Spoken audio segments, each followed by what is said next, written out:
This is Deliverable 2B by Tim Gant and Mike Houghton. We're here to brief potential drilling spots in the Arctic Circle using our data analysis given to us from our boss. The situation is our boss from ExxonMobil wants us to find areas in the Arctic Circle where climate change is not consistent. He wants us to analyze the data for any potential spots where the company can drill. The procedure we took was initially Pat gave us a tar file, which we untarred and using Cygwin.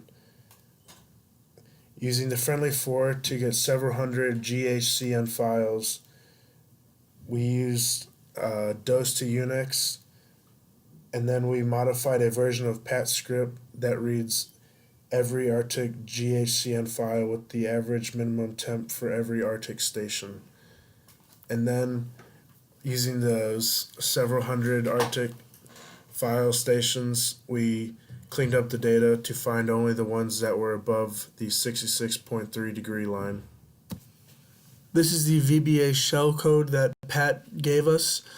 In order for us to run through every file of the Arctic files, we put every single file attachment within the Y drive in the VBA code so the VBA code can loop through it.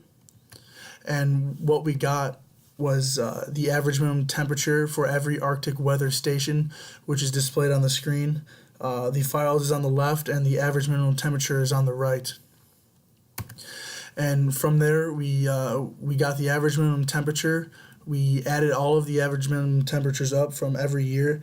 And right here, where it says #div, that is where we cut off all the other data because there is no recorded data within those stations, so we did not need to worry about those stations. So the trimming got us down to about 500 stations. And the subroutine that we had to go through was to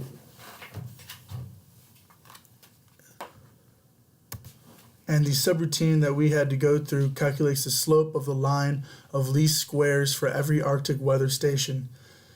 The year is the independent variable, and the average annual minimum temperature for us is the dependent variable, and this allows us to sort the data within how big the climate change is within each area.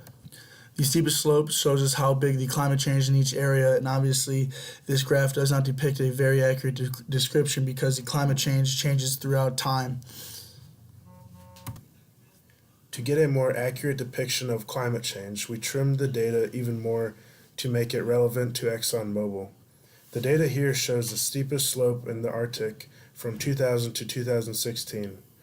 This shows a more accurate depiction of climate change in the Arctic. The steepest slope was found in Alta Lufthaven. This is the best place to drill in the near future for ExxonMobil. This concludes our brief. Thank you.